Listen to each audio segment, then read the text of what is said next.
Party people, it's Friday Night Hello. Live. Woohoo!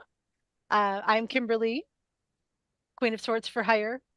You can find me on Instagram, TikTok, Queen of Swords for Hire at gmail.com. Um, I am here with the lovely and beautiful Amber, Star Council Legacy, and Shannon LePage. Amber's in Maui, Shannon's in Texas. And while I set up the screen, because we're jumping from Zoom to YouTube, we're going to have Shannon tell us something fascinating that she just learned about galactic tribe. Okay, I'm going to stop talking. Shannon's going to pick it up from here. Yeah, it was very interesting. We're all looking at what galactic tribe you come from, what star seed you could be, what alien race you may have incarnated in before. And I'd never known that there was a link between aura color and different types of star seeds. It's not always an indicator because the colors obviously mean other things. But if you have somebody who feels like they have that extraterrestrial energy, it's a pretty neat thing to look into. So, for example, blue-green auras are related to Sirian star seeds from the planet Sirius. Usually, those are people with a deep spiritual awareness. Then you have like more green and less blue are sort of Pleiadian. And then yellow or gold can tie to Lyran origins, the lion people. Some of the original races are, from Lyra Mhm. and Vega. And multi-layered or shifting auras can be hybrid or like a braided star seed where you've had multiple incarnations in different tribes throughout your lifetime. And then blue violet can sometimes tie to the Arcturian, the bird-like people. So that was a neat thing for me. I never knew that auras could correlate to your galactic origin until this week. That's super cool. I have you ever heard that, Amber? No. Yeah, no, I didn't. And it sounds pretty accurate, like considering what's typically associated, but how I never, that's so interesting. Like, how have we never made Yeah. that connection when it's I kind know, of like my area? when they do the pictures of auras, there could be like all kinds of different colors in different Yeah. areas and stuff too. So I wonder Hmm. how that would interpret over. Maybe it's like what's at your crown. That's cool. Yeah, it Yeah. was very neat. And it's just one more thing. Because, a lot of people, when you go back and you're looking, it's very hard if you have chosen to incarnate as multiple star races, right? Like you may see flashes of the person in three different things. That's And what I, so this is just one more tool that maybe helps you narrow it down or at least pick out the one that you're supposed to talk about at that time. there you go. Yeah, whatever's exactly because people's energies are different all the time. That's what I was thinking too. So it's like whatever aspect in that moment they're channeling more of makes sense. Yeah. Yes. Well, Yes. So like at the beginning of my ascension journey, I booked some sessions with this wonderful woman named Sarah. And she told me that I had a Syrian ancestral line and an Arcturian ancestral line, and that's like there's a lot of us here right now. And I did a bunch of research, and it was very accurate. And the way she, I won't go into it on here, but the way she noted and pointed things out about my personality, like, was really on point. But she said I just lived in those at live like maybe lived with those beings multiple lifetimes, gained a bunch of knowledge, wisdom, whatever, brought that here with me. But then, of course, like my experience here is another aspect of it. Um, and then certain things will like come to the forefront when you're doing something, So like Syrians would be way more creative and um, they love to perform and dress up beautiful and um a lot of Cirque du Soleil type stuff. That's whenever I think of Sirius B specifically, I think of that. And then Arcturians are um very good at setting up systems. They're beautiful and they're very loving and extremely high high vibrational frequency, beings. And they're very good at helping you create organization and files and systems which help you complete tasks, but it's not Yeah. as boring as it sounds. So I that was interesting. And so that those aspects of me probably step forward, and I utilize both of those equally. Um, and it was, the more I thought about it, the more accurate it was. I don't know, but I don't know. Auras were the first thing that was really introduced to me by the first person that spoke to me about anything spiritual. Like, I had always been into the occult and interesting stuff, but I don't remember the girl's name anymore, but she was a friend of a friend and we all went for coffee. She was wearing a crystal necklace. I mentioned that it was cool. She ended up giving it to me, and then she taught me about auras. And it's funny how somebody kind of steps in, shares that wealth of information that I'm going to use for the rest of my life, and then I can't even remember her name. That's the trip. I'm sure a lot of people have had those experiences. So, have you ever had an aura picture taken? I have. Have you, Amber? I don't think so. I can't remember. I don't think so.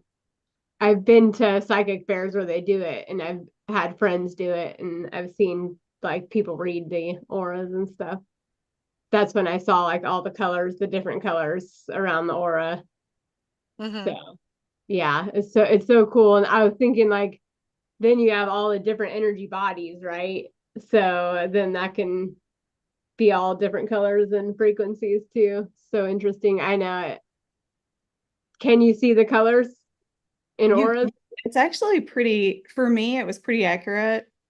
Yeah. So my friend who also does my hair, her name is Shelly. She's awesome.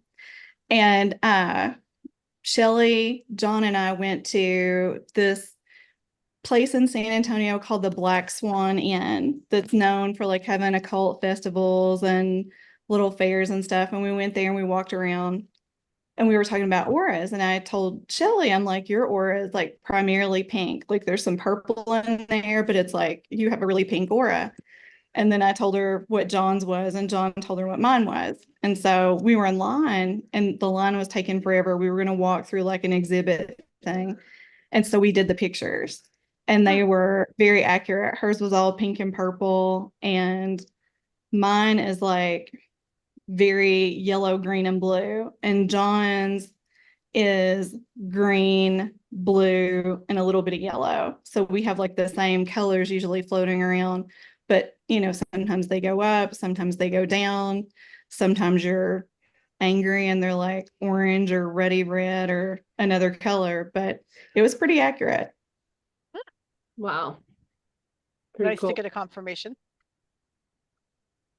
Yeah, I mean, it was a great confirmation. And Shelly, she's just the pinkest little person I've ever encountered. Like she has the most pink in her aura I've ever seen in real life. And Huh. what does pink represent to you? She's very open and loving and a really great communicator and very grounded. So, it fit her personality. She's very fun and bubbly and creative. Very cool. That's so cool. Yeah. I like that. You could just read people's energy and you don't even have to talk to them. You're like, oh, okay, Yeah. that's so Well, cool. So fun. I'm sure we all do that. We're just not always aware that we're doing that. Yeah. You can Because sense When I'm it, trying, feel I it. have to squint. Like I have to start off kind of squinty and then open up to it. Like when you're reading a 3D, remember those 3D posters, like from back in the day where you'd have to put your nose up to it and then like back Oh, up to see yeah, those something are pop cool. out. For me, it's kind of like that. I Yeah. remember those, yes. A lot of I people can just do it straight on, but I have to kind of squint and like let it come into view. so you're this discussion's making me think of two different things. I noticed a few years ago that if I looked, so I live downtown half the week and at my farm half the week. So when I'm walking my dog downtown, I would look up at the buildings, and then above the buildings, I noticed it felt like I would see this extension of the building in a almost like in an energetic form. And the Mhm. first time I was like, oh, that's just when you look at something and you look like a flash. When a flash goes off, you look over here, you still see it, right? But then I was like, no, I'm seeing something. I'm definitely seeing something. And I quickly kind of perceived in the way that if you allow yourself to just go with where you're being taken instead of overthinking it or letting your ego protect you or whatever. So I kind of got the sense that it had something to do with the people that were in the building too, and it was like the auric field, I guess, of the actual, like the building with the people created a separate energy that continued up, and it just Mhm. like it never turned into anything else than that, and it's not like really strong, and I don't see it every time I look at a building, but if I just relax my eyes, I can see it above all buildings. And sometimes I'll remember that and I'll start looking around. Um, but the other thing it reminded me, oh, so since my channeling senses have kicked in the last few years, when I see people on the street that are in a bad way, which is constantly because I'm downtown, I will I will like do the scan, and I don't even realize that I'm doing it until I'm already in the middle of doing it. And I'll kind of scan and I'll see, like I'll immediately react or like realize, okay, like don't walk near that person. But then quickly my brain tells me, okay, what could I do to help without engaging? And so I will tune into, I guess, the type of suffering they're going through. It's usually drug related, or if it looks like they're ill or whatever. And then I'll get a color associated with it, and, like a murky green or something. And then as soon as I see that, I'll say, well, what do they need? And then I'll get like another color, and then I'll see sacred geometry kind of woven into that, and I'll see these different things where it either circles around them or gears start to turn or something. Now this is all in my mind's eye when I'm walking, but I'll just stay with it just for a few seconds, and I'll send that. And then I'll like think, okay, if they're ill, hopefully they will, like, I want to boost their, Mhm. not just their sense of healing, but like today could be the day that they say, I don't ever want to feel like this again. And it could be the day that they start heading towards recovery, or something. But Yeah. color always shows up like that to me. But it's not me seeing the aura around them. It's almost like a channeled message. And now there's this other thing working on a screen up here. I think you understand what I'm saying. Yeah, and like the sacred geometry is really neat. I had personally never encountered sacred geometry until last year, and Metatron came through. Mm-hmm. And you've got the Merkaba, and I was like, I don't even know what this is called, but it's the thing that's like two pyramids. And I did not know, and you were probably keenly aware that when Metatron shows up lots of times, it relates to someone who has autism. Like he is actually the archangel related to autism. I didn't know that, but that is my Yeah, favorite symbol. And that the flower makes so of much life. sense. I wear the flower of life, and I always choose the flower of life for things, but like my Uh, actual favorite symbol that's interesting. Okay, keep going. it Sorry. is, it is. And I have Yeah. another friend, and their granddaughter, like they're, psychics, and he teaches self-defense, and his wife is I don't know if she's a Vedic naturopath or just a naturopath. I can't remember. But their granddaughter is, pretty nonverbal. And so they're the ones that taught me that. Because I was doing a reading on someone, and the Merkaba came up, and I'm like, this is really weird because it came to me before I even knew who I was going to be reading. Hmm. It's just like floating around. Hmm. And I'm like, I just have to tell you, I want to answer whatever question you have, but like this is here, and like I'm trying to make sense of it. And that's when I learned that it's very, very closely tied to autism, neurodivergent, ADHD, Yeah. all manner of things to do with your brain. Well, all high vibrational beings who are Yep. processing faster than we are here, and that's why it doesn't fit in this 3D vessel. Wow, Yeah. that's super cool. Huh. There's a few people here. Hi, Allie. LA. I think I got it right one time. LA. I think I got it right that time. Um, if anyone has questions or wants to bring up a topic, we're going to do card pulls at the end. Brief card pulls for people. If you have a psychic question you want to ask us, we're here and ready to do it.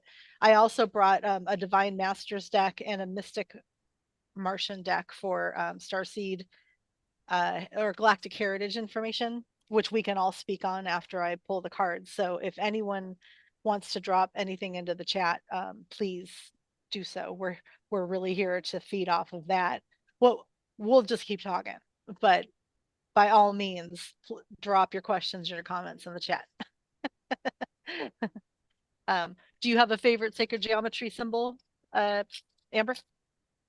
Well, Metatron's cube is my logo for my business. This is Starr true. Council. Yeah. Mhm. Yep. Yeah, no, it's always been Metatron's always been my go-to archangel for my whole life, pretty much. So It's yeah, funny that you said that. As I was talking about it, I kept looking at you and I'm like, Amber's really tied to Metatron. yeah. My my Hi, Victoria.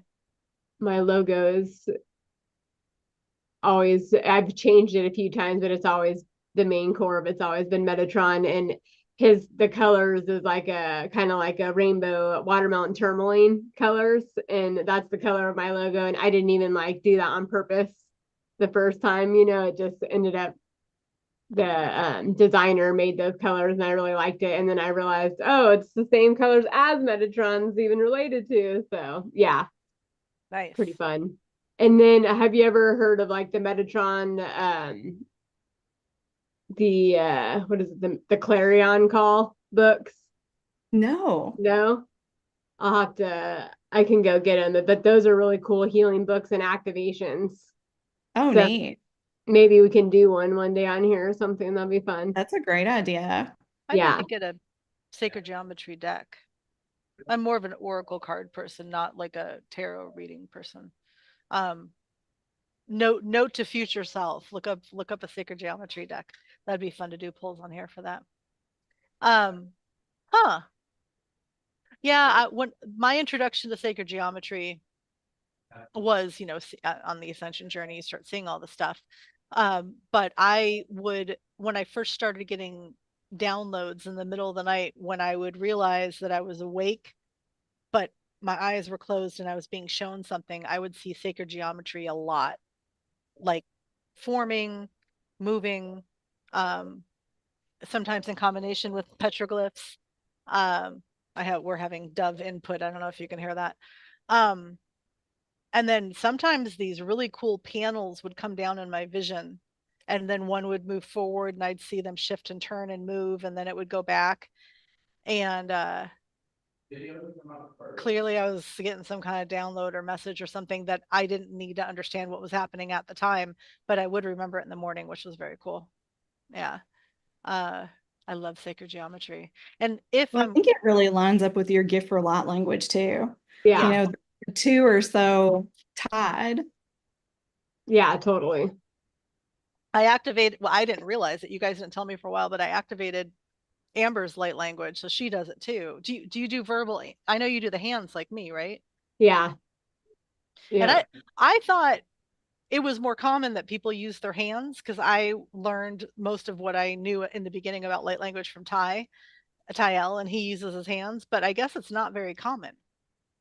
It's like way more common to speak it and then or and some people write and draw. I think a lot of people do that too. But the fact that I had to get the most dramatic version of it apparently, and so then I just gifted it to you. Thanks. Yeah. I went on a really intense um mushroom journey one day, and the dragon energy showed up, and it was like these golden dragons, and it gifted me like this golden pink energy. And what was my point going to be? What were you saying, Kimberly? That you do it with your hands. Oh, the light language. Oh, and then it activated my kundalini for like 12 hours. And then Wow. my hands were just like, I couldn't stop my hands either. It was like my kundalini all the way up to my hands, and it was just like for 12 hours straight. It was the most intense thing. Yeah, it was. I think that was right after we all had our I had a session with you and Jay, right? And then Maybe. Yeah. I remember quick soon after meeting back with y'all, and he was like, "Oh my God, Amber just walks around like doing it all the time now and everything." And I didn't realize, like, that's cool. You're the second person that told me that their light language is activated after a session with me. And it's not me, it's you. I'm just, I'm the No, mirror, it's but that you're an activator for sure. Like we're all yeah. activators for Hmm. different, Yeah. different things. It's So cool thank though. you. Yeah, oh yeah, It's yeah, very no, yeah, powerful too. yeah. Yeah. Hmm. It's Yes. And you would think that once you get the gift, like you just sit around doing it all the time. I don't. And I need to remember to do it sometimes. Like I'll do it a lot when I'm driving because I have to drive. It's an hour to our farm each week and back.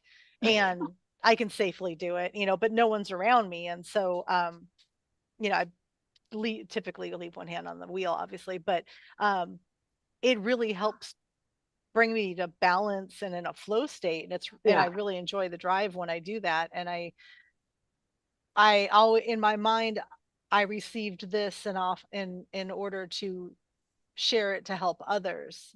And it's almost like I forget sometimes that I can use it for myself. Yeah. Mhm. I use it for my animals. Sometimes I'll talk to my animals. I do speak it, but it's so uh, like it's just such a whole nother level that I don't know. I don't I care. think I've done it a few times. But not not really too much. It's mostly just my hands go like, and it just Mhm. like does its own thing, right? It just Yeah, I don't know why I'm so comfortable doing it with my hands, but to actually say it, like there's no difference. But I'm just not, that just feels very private and personal, I guess. I don't know. So Shannon, do you do any of this? I've never I asked you. don't. Now, when I was little, I think I did because my aunt, well, my family will tell the story of little me. I had a rabbit.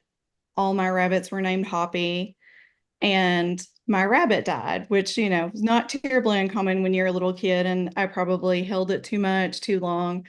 But I always had rabbits because my stepdad, my sister's dad, um, raised rabbits for meat, like food rabbits.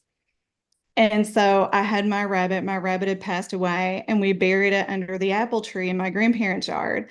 And everybody talks about coming out and finding out 4-year-old Appalachian, never been anywhere, like on my hands and knees, bowing and chanting to the setting sun about my rabbit. So it's been a family joke my whole life.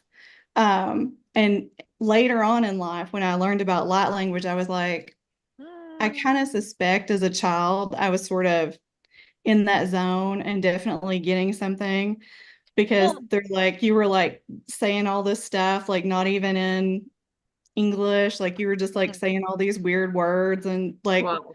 bowing up and down. well, their That's fear cool. kept Yeah, that them. was Yeah. that's my only time. And, I was 4 or 5 years old in my yard with my rabbit Hoppy.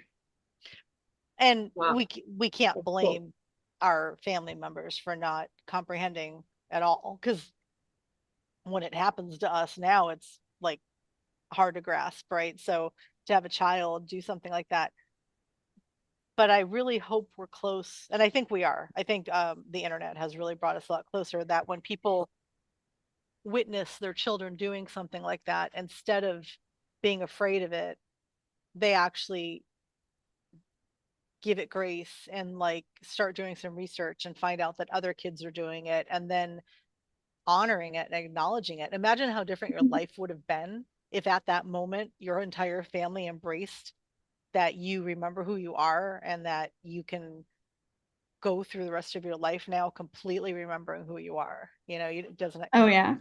Yeah. And, and you also teach your kids things. Mm-hmm. Like, I did not realize how much my son Patrick absorbed from things that I taught him when he was young, just like the nature of the major arcana and the tarot deck. And then a couple Christmases ago, well, New Year's ago, a couple New Year's ago, he had a bunch of friends over, and he comes over to the house with his friend Violet, who is just a lovely young lady. And, they're all in college. Violet's in grad school and stuff. And he goes, Mom. And he always says mom 3 times. Mom, mom, mom.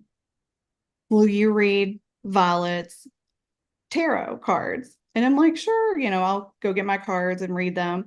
And so I'm flipping a card, and here's Patrick. This is the blah, blah, blah. This means this.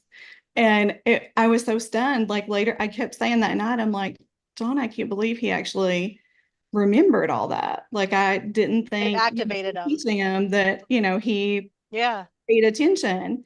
And that whole night, he's like, oh, yeah, this card means this card means that. And it was really cool.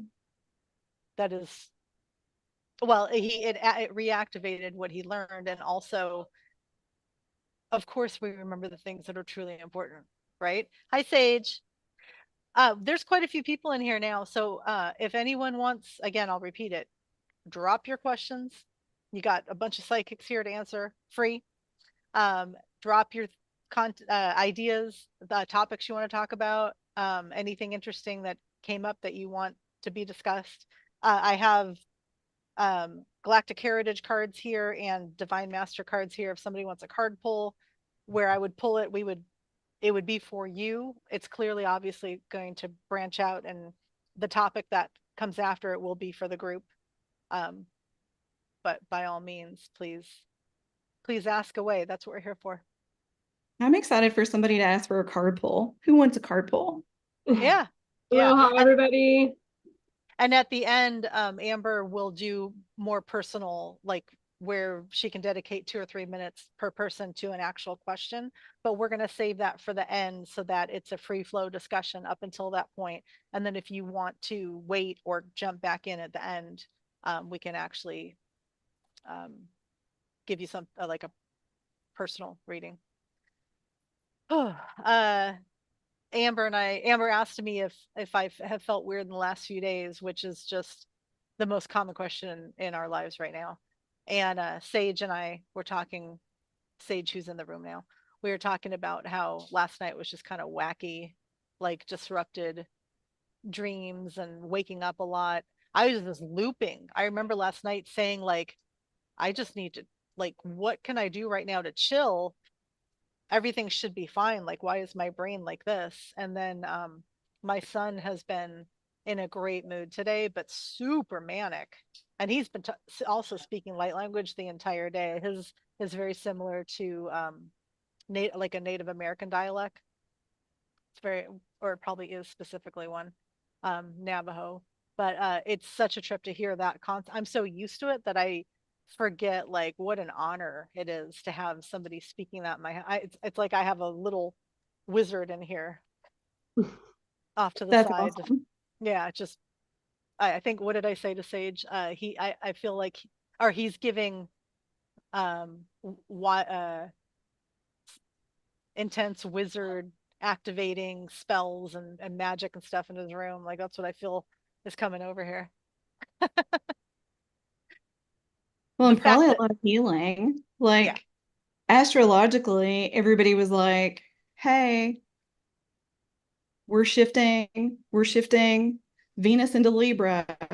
Hmm. Everything should be a little bit more, Balance, yeah. lighten up a little bit more balanced. But, there's so much other stuff going on. I'm not sure if that came through because I had super vivid dreams, not last night, but the night before. One of Hmm. those, like you get up and you write it down immediately because you're like, this is really weird and it has to mean something kind of situations. Yeah. Do Oh, you and we have a card pull person. Yes, I was, yes. Do you think, well, I don't know why you would think I would know this. Do either of you know why the veil is thinner as we head towards Halloween, because it's not about Halloween. Yeah, no, it's always that way every year. Okay, yeah. So that Yeah. I would imagine. Well, and so that three-eye atlas is coming to the perihelion on October 29th, I think it is. And so, no coincidence that that's happening at the exact time that the veil is going to be the thinnest, too. So, it's just there's so many coincidences. And there's also a trine with Saturn, Venus, and Mars. And they're all water signs with this comet, with its trajectory. It ends up making a complete triangle and at the same degrees. And basically, it's the time of a new era is what this is, all with the planets and with what it's all representing. It's basically like this is it. Like this is the physical representation of this is the new era, and this comet's coming in to bring in that new energy back to the original divine blueprint and activate that within everybody back to that frequency. So it's going to balance the divine masculine and feminine, but within that there's going to be chaos too, right? Like everything's coming to the surface, and plus there's solar flares all day lately too, like on top of all that. So I know it's astrologically supposedly going to be easier, but for me, since the comments doing all this just within this month, I've been super emotional, all of a sudden too. And then I also had my cycle twice. I had it 2 weeks ago, and then I started again, and it's just like, what is going on? And then just really watery energies when usually I'm not like that. And I'm a Pisces, so just turn on the water fountain, guys. Let's just bring all that water down and cleanse the heart and clear all the distortions, wash it all down, and I've had purify. moments of emotional like responses more than usual. That's interesting that you said, like, I didn't really think about that, but that's interesting. And the whole time you're talking, I'm thinking, I have been not ignoring the three eye atlas. Okay, not ignoring it, but I've been avoiding reading or listening to anyone else's interpretation because it's become this like trending hot topic, and Yeah. it just seems very artificial. Like I don't need to hear 10 people just repeat what the other 10 people said Yeah. and actually realize nothing, there's no information there. But how could something that big be in our atmosphere and not affect us? So I Exactly. agree with you. I agree with you. Okay. Rare Jewel, what a cool name. She says, I would love a card pull. I joined late, so not sure what types of questions good to ask. Also, would this video be saved? So if you would like a card pull right now, okay. At the end, we're going to do like more personal card pulls. So if you have something specific in mind and you want to wait for more of a the type of reading that most people like, when you think of a reading, that's what it would be. But I have cards in front of me that I have Divine Masters and Galactic Heritage cards. And so if you had a question about like a starseed race or something divine that is happening right now in your life, some type of spark that you're looking for, or if you are which divine masters that you currently work with, or you would who would like to step in and assist you in your life, I can acknowledge those right now. And then we'll do the whatever question you want to ask. And yes, there's a replay. It loads immediately after this live. So I hope that helped. And that applies to everyone. We'd love to hear them. So you can use the cards to find out a galactic race that they're related to. Is that Yes. what you're saying? Kind of. Yes, I don't, like I said earlier, I don't know why I can't find my actual Galactic Heritage cards, and I can channel information for people. The only reason I thought doing it with cards would make it quicker. Um, because when I go to pull something, it's actually you who has asked the question that's going to, your higher self is going to step in and pick the card. And so it'll be accurate whether I channel it like I'm in a session, which takes longer, or with a card.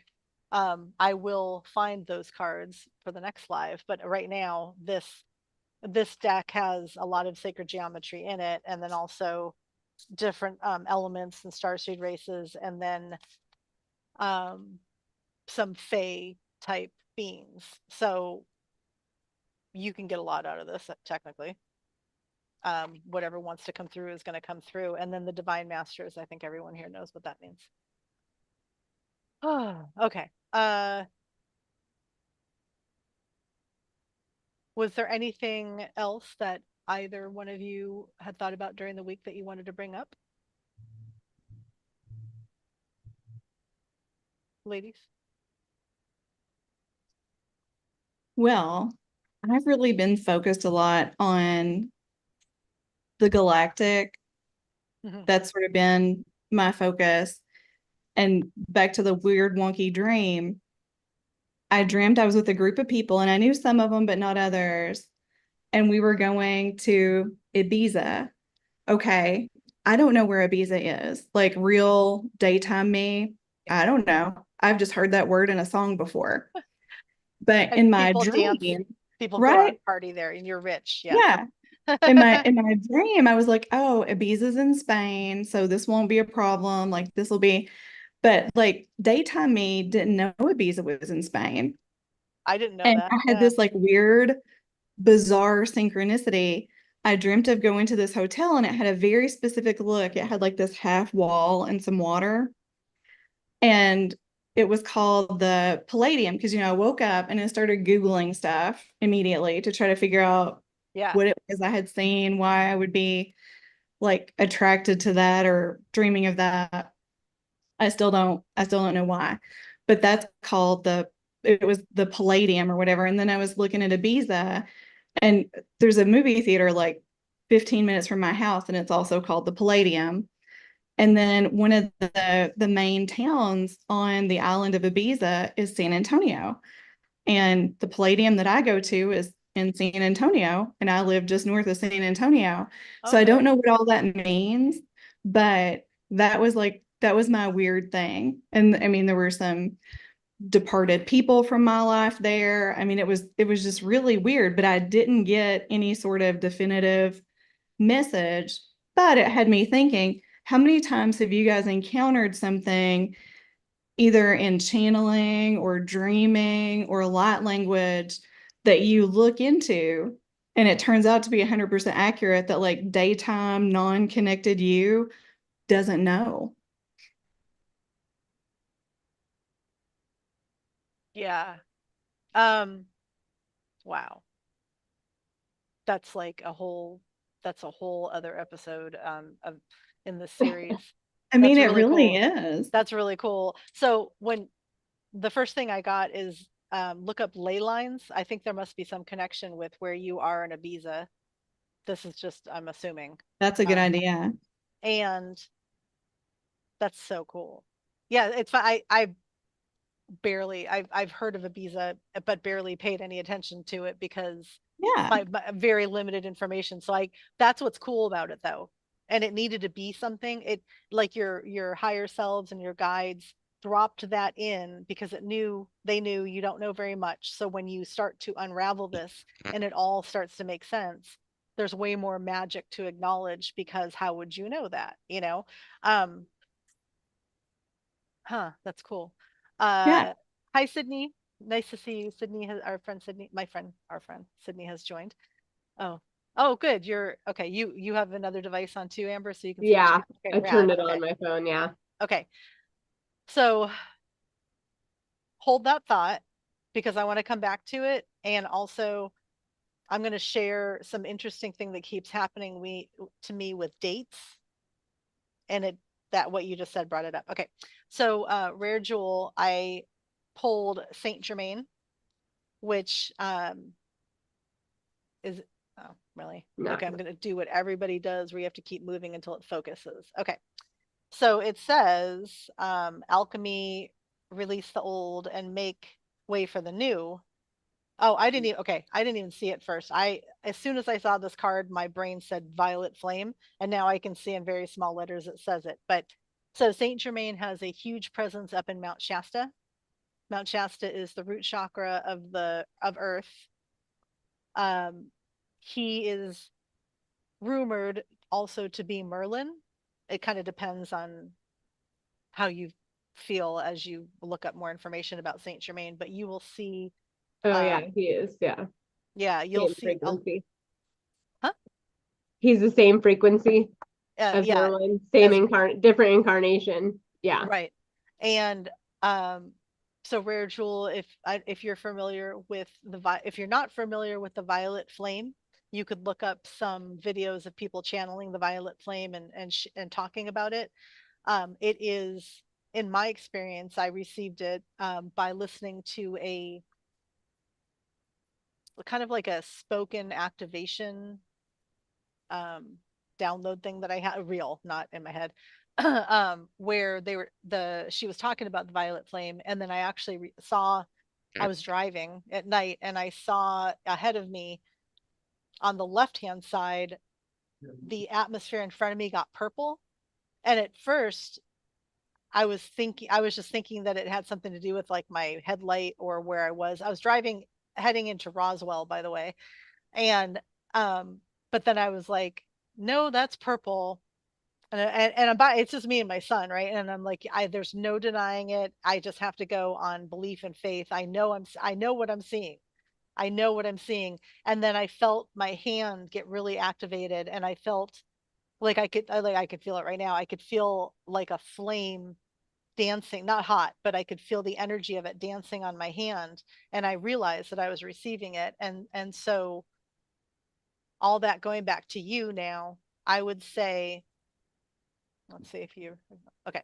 Um, I would say do a really quick masterclass on the Violet Flame, because he has stepped in to help you pull that energy into your life. And I think you have a real strong connection with animals. And so at first you could apply this to attracting animals to have really cool interactions with them, help calm them, help communicate with them, mammals. And and then once you start to see the immediate response of them and realize that this new gift has been activated, you can start applying that to self-healing. And then also if you wanted to work with other people, and this, you don't have to touch an animal or a people for this energy to work, but what this is doing is it's attracting you, it's bringing in and attracting the vibration of the Violet Flame, and definitely denoting that you are a healer through your hands.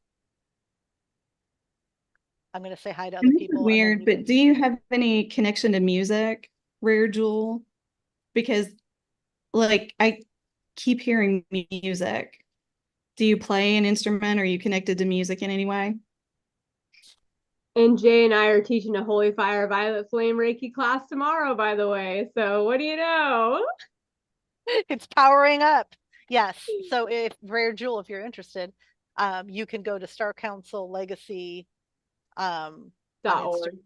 Yeah. Insta.org. That's her website, or Instagram real quick, and then just reach out to them and sign up for the course. Because it couldn't happen quicker than that. And I'm I've like heard, laughing. I'm just like, I knew that your class was, I funny. get, like, if I would have thought about it, I would realize it was tomorrow, but I didn't realize the focus was the Violet Flame. That's very interesting. And you're surrounded Yeah. by purple too. Hi, Jason. Is he just in the other room? Yeah. Yeah. Yeah, okay. And let's see. Okay. Oh, so Rare Jewel, I hope that resonated, cannot get away from that word, and worked for you. I'm going to go to my other deck here and just pull a card real quick to, I feel like that was kind of left a little bit open, like you're, like it worked for you, but there's like a piece that I need to give you one more piece.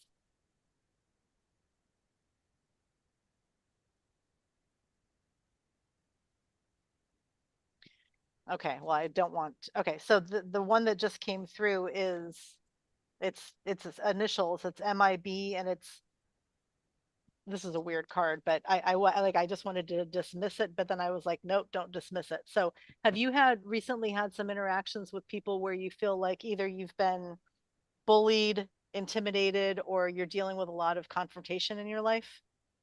Because if that's the case, and why else would this card come up? What I think you were just given is the gift of completely stopping that behavior and not allowing that to happen in your life. And you've been given a replacement, which is building your strength and your cool. Okay. Sorry, shouldn't read while I'm talking. So if that's the case, you have just been given a gift to completely counteract and contradict any type of negativity.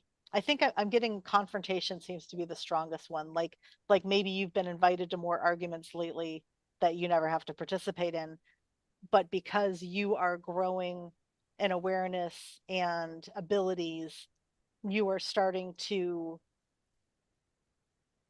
dismiss, like you don't necessarily want to be a part of all the stuff that you've always agreed to up until this point. And a lot of the friends that you had, you're realizing that they're what they stand for and their belief system is totally okay for them, but it doesn't belong in your life anymore. And so I feel like right now you just went through a period of time where you dismissed a lot of things that just aren't coming along with you anymore on this journey, and you're getting some um confrontation from the people and family members and the conversations that you're having. Okay, so rare jewel. What okay, so you say I've been told multiple times, even by me, Kimberly, that I have energy in my hands and connect with animals. Okay, so good. Um, nailed it. I don't know you by your screen name, so if you're comfortable, share your name so I know who you are.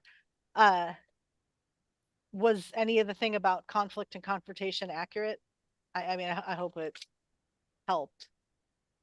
And just remember, again, we never, ever, ever, ever, ever, ever, ever have to show up to any kind of argument that, like, we never have to participate ever. Even if we're super triggered, we don't. That's never, there's nothing that says that we have to be a part of an argument that someone else starts, or we don't have to start them. I just merged my And because cards. of your heme connection, again, plugging Amber and Jay a Reiki class Mm-hmm. and some targeted Reiki knowledge would really help you tap into that more. Yeah, for sure. Sounds like you're being called to activation. That's cool. That's super cool. Yeah, that class is tomorrow, Maui time. Okay. Uh oh, and she had said previous that it's interesting about the music. I love music, but I don't play an instrument. I started playing the piano when I was younger, but quit and I regret it. It's never too late to pick it back up. Yeah. Yeah. Or use it to shift the mood in the room. Mm-hmm. I'm Amber and I both, you probably do it too. We just put frequencies and tones on in the background just to like set up the atmosphere and the tone for the room. And then, because you're in control of everything that happens to you, and it's where you place your attention. So if setting that up, um, music could be something that helps you just get to that, put you in the right state of mind, brings you balance, and lets you focus within, which is where all of our attention is always supposed to be first anyway, and then shift above any negativity. Okay. So you say I felt disconnected from a lot of things recently and don't really connect with a lot of the things that I used to go along with. Good. That's a yes. So Sorry. letting go. Yeah, that's the way it should be. Yeah. It's a definitely a sign you're in the right place when that starts happening. Yeah. Well, it's like epiphanies. Like when you get a true understanding of something, like the first, like if you were raised on religion and then that first time when you're like, you start to question things and you realize You don't agree with what has just been told to you. And why does everybody else believe it? But also, once you have that epiphany, you can never go back. And it's not a bad thing. It's a good thing. It's an expansion of your mind and your awareness. Um, oh, sure. Okay, Cherie. Okay, good. Sheree. Got it. Awesome. Now I know who you are. Thank you for joining the live. Uh, yeah, let me see here. Okay. Would anyone else care for what divine master they're working with, or anything from my galactic heritage area? And going back to what you were talking about, Shannon, not specifically, I'm sure I have received information and then been like, how did I even know that? Or, what I find most commonly happens in my life, and I would imagine that other people, once their awareness is, their third eye is on, also get this too. Something comes in and you're like, okay, cool. What do I do with this? It's never it's for me, it's typically not the first thing that comes in, it's what it leads me to.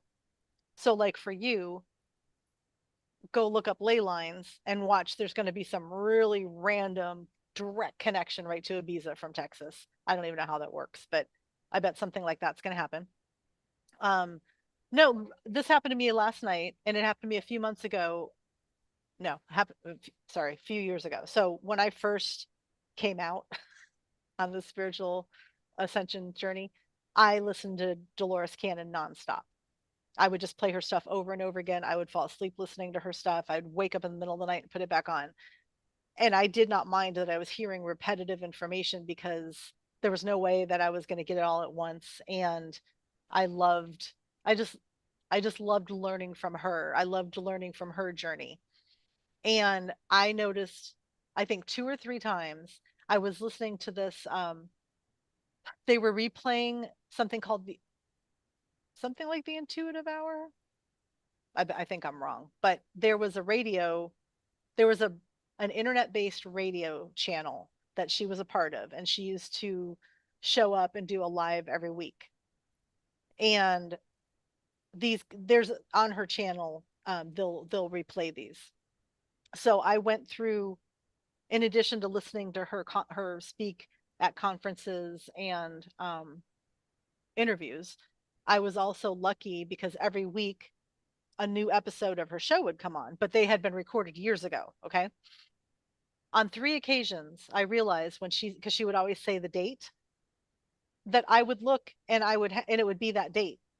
So years ago, she recorded something. I end up downloading it and not listening to it for a few weeks. It just was in my like Rolodex or my playlist. So it wasn't even like me listening to it that week. I don't think they were trying to like do the same dates years later. I would randomly put on a Dolores Cannon thing, and she would say the date and it would be that date. And it at that time. And that just happened to me last night. I was watching an old show for the heck of it, just for a few minutes, and I realized, I even looked and I saw that it was recorded in 2004. And then these women are talking about a dinner party, and then they say, well, what's the calendar date? And they say October 16th. And I'm sitting there and I'm like, isn't today October 16th? And I look, and it was yesterday. And then I realized so much magic had to be at play for that to happen and for me to catch that synchronicity, because that episode was recorded in 2004, and I just randomly chose that and only listened to the first few minutes to get that synchronicity of the date. Like, what a trip. And that's us listening to that's our higher selves just playing jokes on us. Like, I get pranked constantly. I don't know about y'all. Yeah. But so that's how it comes in for me. It always leads to something else, and then they got jokes all the time. Has anyone had electricity being weird? I have a light that keeps flickering, but I had the lights just turn on, all the lights turn on and off yesterday, but just one set of them, not like my whole house. That keeps happening to me. Anyone else getting that? We have a light over our kitchen table And so whenever we're at dinner and we're talking, it always, we just assume it's ancestors, relatives. Mhm. Because if you say something they disagree with, the light always goes, Yes. but we keep having weird house noises. Like my girlfriend and I were downstairs and you could just hear this like weird like noise in our house. Nobody else was around. It wasn't the ice maker. It wasn't anything, but we've been getting a lot of weird house noise. Hmm. When that happens, I stop and I think, what did I just say or hear? Is that what it's acknowledging? And then if I can't figure it out, I'll turn and I'll just say hi, and it'll go for another few seconds and then it'll stop. I have this one light that just keeps flickering. I've changed the light bulbs. And I'm like, oh, could be the lamp or whatever. Like, I'm not sure, but it seems to happen at very specific times. And then I've noticed other things. Like I had a light turn off that I shared this last time, where you actually have to push the pin in it. It's a heat lamp type casing where I don't have the heat lamp in it, but it's above my quail. That physically had to be turned off. Yeah. So I don't know. It's cool. It's cool. I don't know. On occasion, I think it might be my dad, but then I don't really get that full like yes. And so I don't know. I don't know. I think the whole thin veil thing, like, you know, for me, when you look at this time of year in the old way back, this was the end of the year. Everything goes with the season. So Yeah. like you just finish up your harvest and then you're like sort of starting over and the ground's laying dormant and then you go into spring and things are growing and Hmm. summer, you're planting and then summer everything's growing and then fall you harvest and take it back down. And I mean, for whatever reason, and there's text about it way older than Hmm. all of us added up about how the veil thins during this time of year. So I think we get a lot more activity and not even just, ancestors, because you think of in the Catholic Church, you've got All Souls Day and All Saints Day, Hmm. and you've got Samhain, and you've got, all these Yes. other things, That's what but keeps coming through really also strong is like Samhain. fairies. Like you get a lot of fae stuff this time of year. I mean, at Hmm. least I do. And I'm not one that's normally like connected with the fae in any way, shape, form, or fashion, typically. But this time of year, it's like everything's just sort of open. Is that, I guess we could have done some more research, but I didn't really know this topic was coming up. Samhain, that word just kept repeating the entire time that you were talking. And I'm going to look it up after it. Clearly, it's going to tell me more about the veil and thinning. And Yeah, it's I, like the Celtic, yeah, and then there's like a New Age version, and but it's interesting because they all chose the same time period. And I mean, I bet in Hawaii, it probably because of things literally formed from volcanoes and all of the different connection, there would have to be a super, super thin veil that probably touches things other than the Fae and ancestors. Yeah, like me. No, it's very intense and yeah, they're just she's poking at you. definitely a very powerful energy and she the veil when she does go off it and then the solar because it's usually connected to solar flares, right? The Yeah. solar flares have to do with the earthquakes and with the eruptions on planet Earth. So it's like all that combined together. It's like the veil is like so thin for me. What happens is it'll show me a very intense lesson of your thoughts are creating your reality and be very cautiously aware of every single thought. Bring awareness to every thought, bring awareness because I'm so sensitive. I'll tap into any energy that I think of in that moment and it usually will make me sick. It's the craziest thing. It's like because my energy, my nervous system just gets so overstimulated during that time too. It's like Yeah. part of it too. Yeah. So A lot of yeah. nausea. Oh yeah. A lot of nausea. Sometimes I'll have this doesn't happen to me that much anymore, but since that comment in October 2 years ago, every month. And then when I'm on my cycle too, that's even, I'll go through a full on like vomiting attack for like 4 hours and just like can't get my nervous system back to normal no matter what I do. Like a lot of this used to happen to me when the comet still first came around, but I would have to go outside and lay with my belly on the ground, literally just for hours. I would sleep like that throughout the nights when it first happened, and then come back to dream time. During that time, I had three very vivid dreams where I was a dragon and I was flying, and the second that I was like, oh, I'm flying, boom, I fell, right? So it goes back to the same thing, like your thoughts. Mm-hmm. Your thoughts we're so powerful with our thoughts that if we keep our attention and our focus on something, we can basically create or manifest anything. While like flying, I had another dream where I was levitating a crystal pyramid across a room.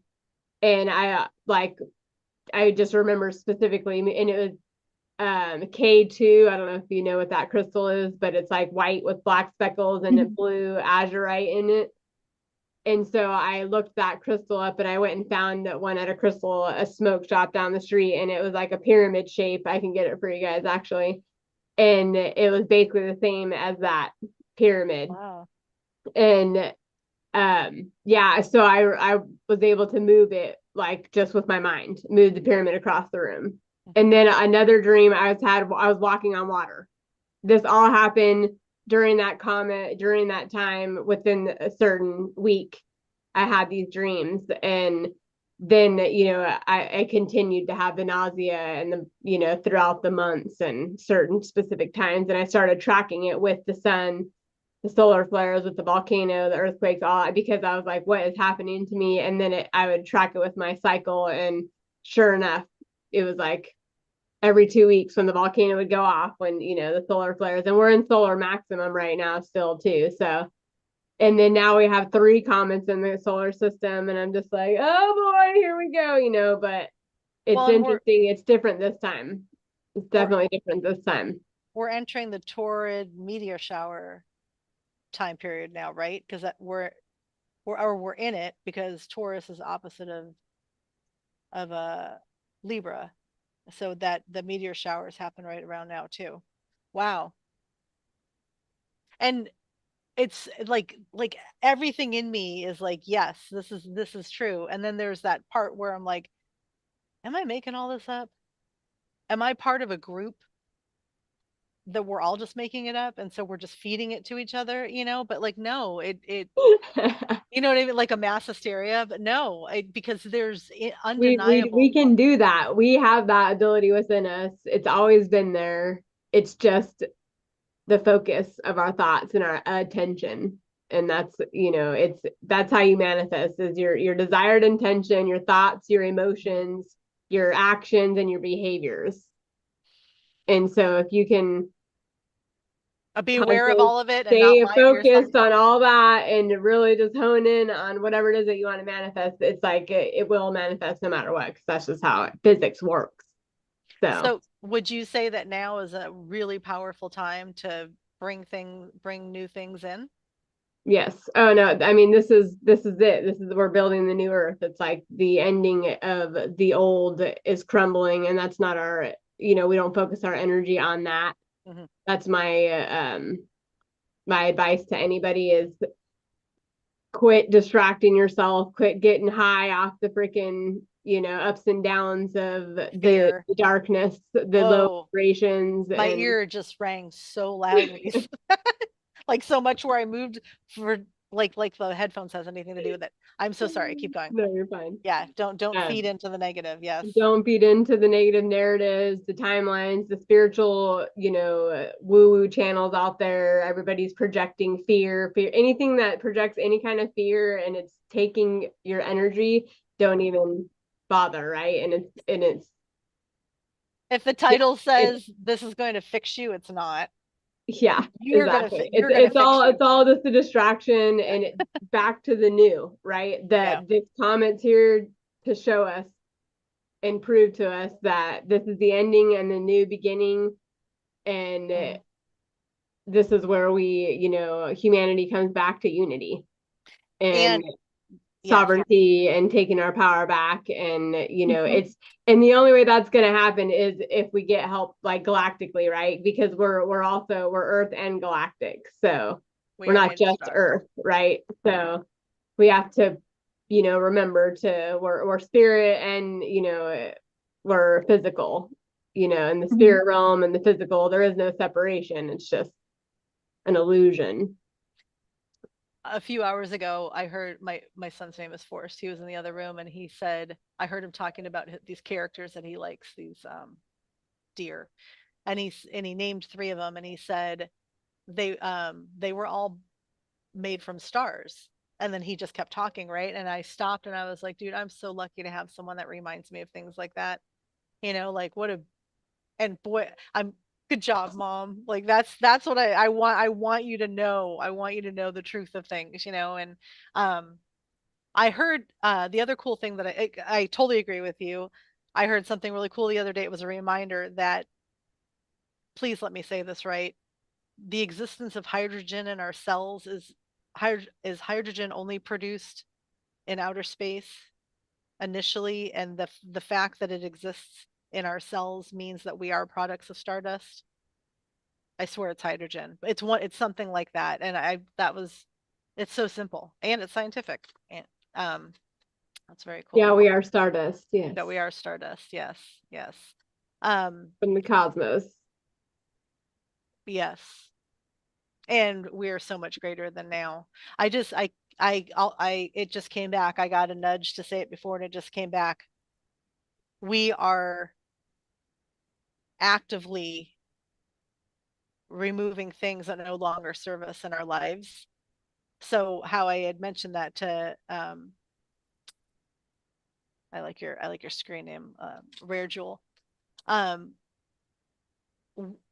do not fear letting go of friendships that have been important all your life, and relationships and role models and teachers. Don't If you're getting the nudge to move on and let them go, don't fear that.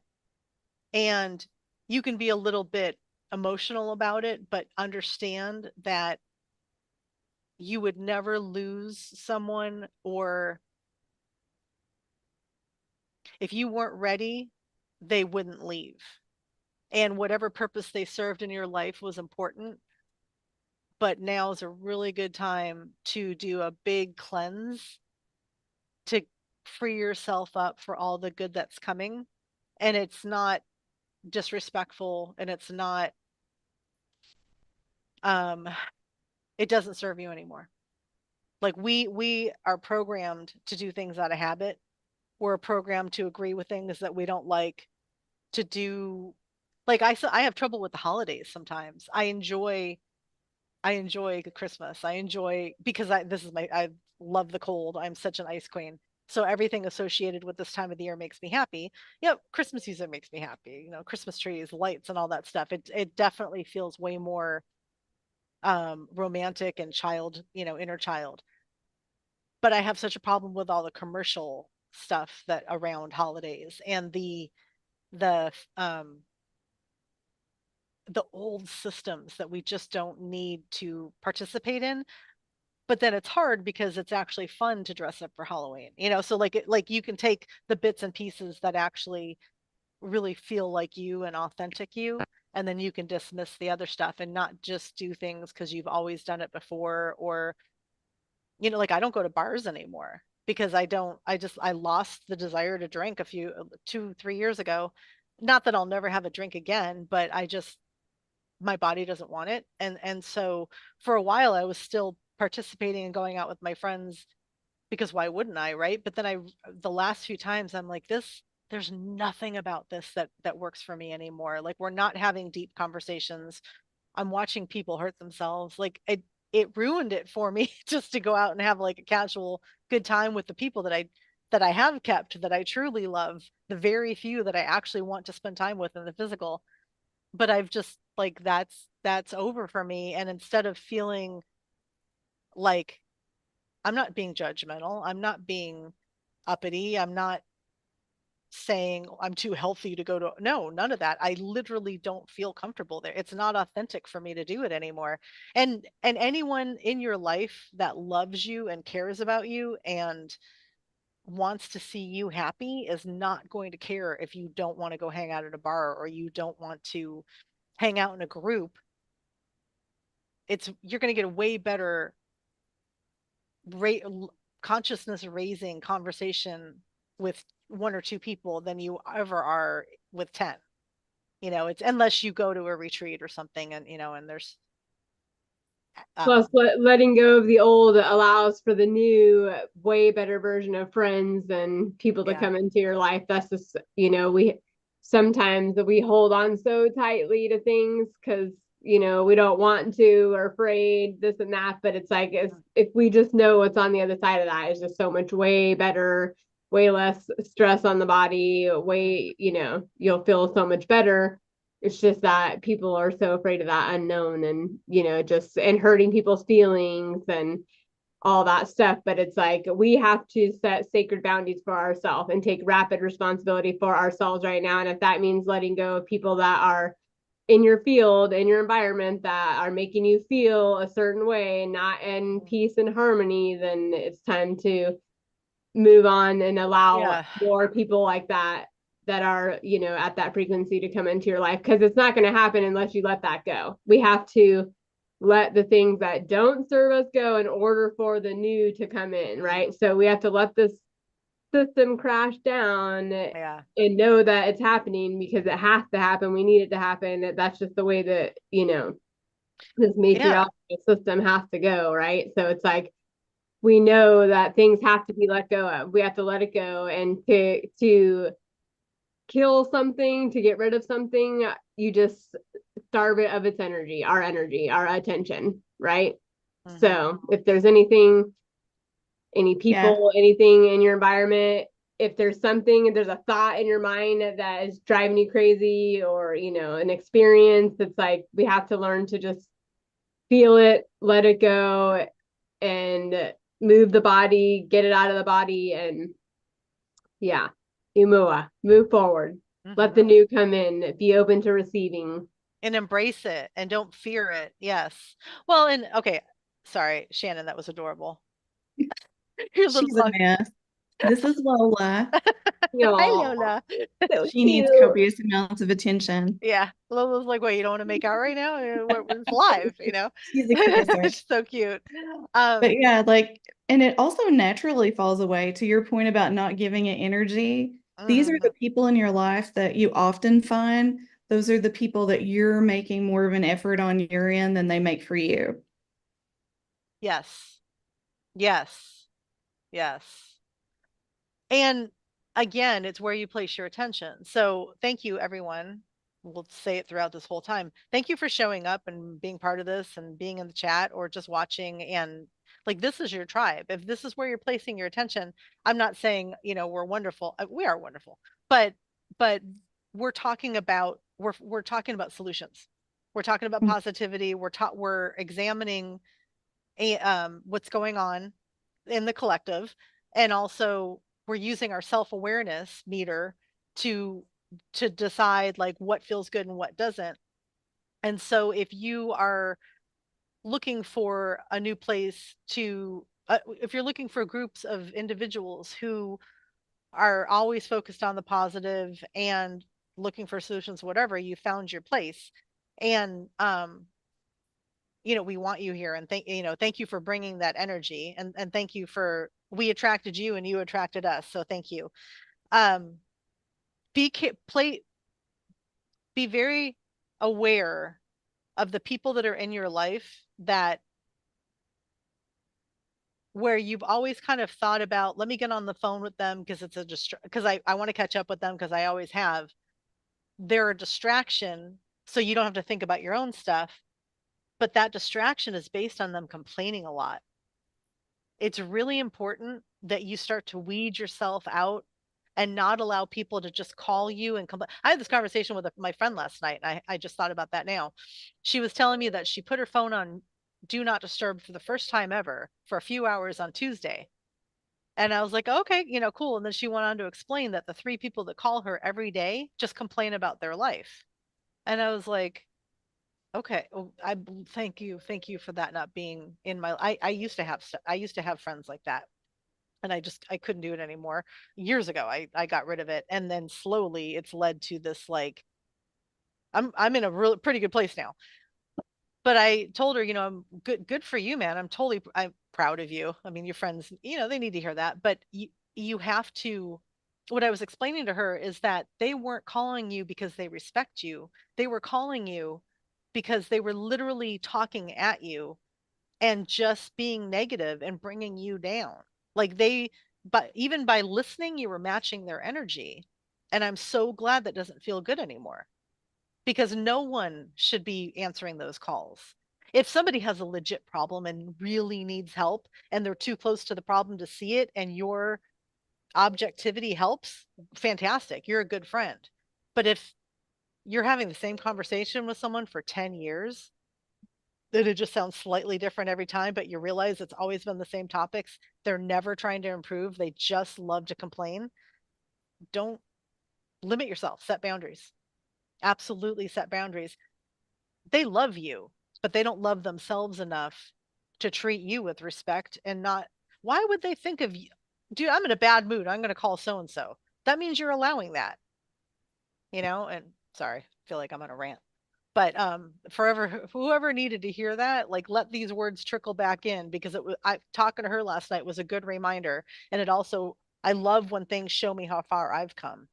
And it doesn't mean that I'm mastering life. It means that I am aware of things that I wasn't aware of before, and I'm sticking to the decisions that I've made. And every time something bumps up against that, it I repel it even stronger, which means it's not allowed.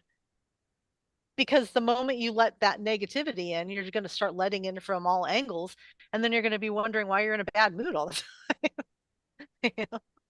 Yeah, complaining is such a low vibration and it just drains your energy, right? So it's It you can bring yes. it to their awareness and say, I love you, but just bring to your awareness this is not healthy. It's not healthy for me, Yeah. not healthy for you. And I suggest you find another way to release that energy. And it's really about getting to the root of it, right? If we can help them get to the root of the problem, if they're willing to even go there, Yeah.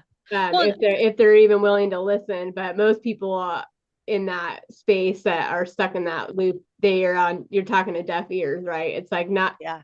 it's just you just don't waste your energy with that, and you just If separate, you like I said, you just yeah. sever your energy from it and it dies no matter what it is, right? You just ignore Yeah. it in a sense, not ignore it, but it's like you intentionally cut your energy from whatever that energy is. Well, like a therapist, when somebody comes in and they tell their story, and then the therapist says, "How does that make you feel?" Okay, you can do better, but it's true. And when you're in a conversation with somebody, and it's okay to complain. It is okay to have a bad day and want to talk to the person that is your mirror and who will make space. So I was tired of that. Make space for you, and then will immediately be like, okay, cool. You got it out of your system. Like my Sage and I will leave each other voicemails about that kind of stuff, or not voice notes, just to get it out, so that as soon as it's out, it's gone. And half the time, a few hours later, if she hasn't listened to it, I'll delete it, and then she'll be like, "Why did you? I missed some messages," and I'm like, "They're not important anymore." Like Well, that's different though. We're like integrating kind of like whatever you're going through, and you're yeah, like you said, you're like getting it out, speaking it out, working it out. yeah. But it's different if we're constantly complaining, like you said, and Mhm. repeatedly in that same cycle, So, those kind of people. so if you notice that you start like, let's think of one friend in particular. If you notice that you start triggering them in every conversation, but you're not setting out to do that, it's because you're actually turning their conversation back on them, and you're saying, "Well, why do you feel like this?" Well, you understand that because you did this, that's why this happened, right? Like I don't need just to listen to you tell me that you have had horrible indigestion all week after you just finished telling me that you stopped at a fast food place on the way home. Now I'm going to be like, well, has it made you not want to go to a fast food place tomorrow? Well, the person on the other end is probably going to really pissed off that I say that, even though all I'm doing is literally repeating something that they just told me. But I've always been okay with being that person. Like, I'd rather you be mad at me and change than continue something that's hurtful towards yourself. But I've also recently lost two people that not on my, like, I didn't set out for that to happen. They One person has been a friend for 40 years, and all of a sudden she got really mad at me about something, and I really wish that I understood specifically what it was, but I don't. But doesn't matter. I'm not going to go into any of that on here. And at first I was like, okay, this is a weird one because we've been friends for so long. Like, why would this come up? And then I realized right now I'm only going to trigger her because I'm living authentically and she's still working on herself. Good, great, great. Like, keep working on yourself. But like, I would have just been an ear for complaining until it happened. And I can't serve as, I'm not a good friend. If I allow that to continue and don't say something, I am not a good friend. And I don't want to be, I don't want the, I'm sad that something's over, but at the same time I finally made peace with it and I was like, dude, I'm actually happy that that part's over, because if there is a chance for us to be friends again, it's going to be on such a healed level that that's all I could ever hope for, you know? And so that's why I was saying don't fear losing somebody if they're not supposed to be in your life right now, even if they've been there for a very long time, you know, even if their opinion still matters to you, it's okay. um Time doesn't exist. Yeah. Okay. Hi, Barbara. Sydney. Oh, okay, hold on. Yeah, so real quick, Rare Jewel commented that I love Christmas, but I don't like the memories it brings up and the obligations people associate with it. Yes, that's exactly what I meant before. I agree with you. Okay, Sydney has a question for a completely different topic, which we're already at an hour and a half. So let's talk about this. And then if somebody wanted, okay, actually, there's another really good one too. So we'll talk about this. If somebody wanted a card pull, we can do it at the end, but there are two good comments that I want to acknowledge right now. Sydney says, when you dream, do you often move from room to room or environment to environment? And are you with people experience it more, or are you with people or experience it more solo? Okay. So Sydney wants to know, do your dreams often start in one place and only stay there, at least your recall of it? And are you typically with other people or are you dreaming alone? And I'll let you two talk on that. I go all sorts of places, and the alone or with people is like a both. Mm-hmm. Sometimes it's just me in my dream. Sometimes it's me and animals, and lots of times it's me and other people, or me not in what I look like now, but like I know I'm one of the people in my dream, but that is not anything like what I look like now or any part of me now. So, it just sort of runs the gamut for me. I typically do not remember my dreams unless it's something very like sticking in my brain. And that's why I get up and like my eyes were blurry. I couldn't even make it out. And I'm trying to type a dream down. But for me, it just varies. Sometimes alone, sometimes with people, but usually I do bounce from place to place. So our friend Rion wakes up and records basically like a selfie video only to himself, because he says that when he plays that later, he learns way more about, so he gets the instant recall, but then when he hears himself, he's able to go in deeper and understand what that dream was about or recall even more. Because so you could do it, you could face it to the ceiling and talk too. You know what I mean? But that's a good way to, if you don't want to put your reading glasses on or whatever, like that's another good way too, is to record it. um yeah, I agree with you 100% on all of that. Like I think in general, I remember almost all my dreams, and at this point in my life almost all of them are in the astral. They are so real, and I'm doing really important things. Um, I can remember the people, whether I know them or not, the locations, what we were doing, but a lot of times what's kept from me is the actual meaning of why we were doing something. Like we're on a mission and I can see all this happening, but then the outcome or what we were heading towards, like that part's missing, and it's okay because there are things that we just can't process here. There are things that we're doing when we're free of the body on a mission or interaction or whatever that we could not process here in the 3D. So it's okay to let that stuff go. Do you remember your dreams, Amber? Yeah, sometimes, not always. It just like it depends on the moon and all that kind of stuff too for me. Yeah, it's random, I guess, but depending on that kind of stuff. But sometimes I have very vivid dreams that Yeah. there's some dreams that are so vivid that I still remember till this day, like it was real, like I was there. And so, some pretty trippy dreams, like of UFOs. One time I had one of a UFO up above the house, and I was in a desert and at an off-road race, but it was in Hawaii. It was it was like all these things in my subconscious that I actually, you know, love Patagonia. in a sense. Like in the past, I used to love going to off-road Yeah. races, and so I was like, but then there was also a war going on at the same time, and it was like these UFOs were like, it was like we were under attack. And then I remember at one time I was in a car, and then it like beamed us up, and then that's when I woke up. So that was all in one dream. That was pretty like vivid and real. And I remember the UFO above me was like a kind of like a diamond triangular shape, but it was Yeah. like it would kind of shape shift, and it was black and red, I remember. And the message is going to be funny, but it told me to take the cannabis to Kauai for some reason. In the dream, it was like, you have, that was the mission, or that was like that they need us Yeah. to take that medicine over there for some reason. I Huh. still have yet to go to Kauai Sorry, and guys. take the Your pack, medicine. Sorry, yeah, I got your to do package is that. late. That's funny. But I'll Um, leave it at that because, yeah, I'm sure you just going on reminded time.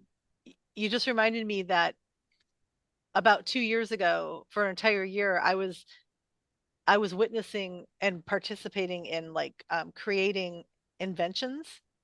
And there were some really cool things that I wish we had the technology here because I saw them in use, and I'd wake up and be like, how am I seeing this stuff? It was really cool. I also have locations that I return to that I've never been here. So I know they're in the astral, and there are 4 or 5 of them that are pretty regular. And then every once in a while, I'll see something and I'll get a recall and I'll know it was like a dream from 15 years ago. And it'll take me right back. And then I'll realize whatever just prompted that has nothing to do with it. So like what even just brought that recall back? Like I trip on that kind of stuff. Okay. Um Kauai Where'd goals, my yeah, serious. Okay, Shannon Hayes says, is there a reason that could explain more frequent deja vu the last couple of days? The frequency for me is one thing, but my son has been experiencing the same thing this last couple of days. That's cool. What do you think? I think it has to do with the comet getting closer to the sun. And And timelines it's collapsing. new moon.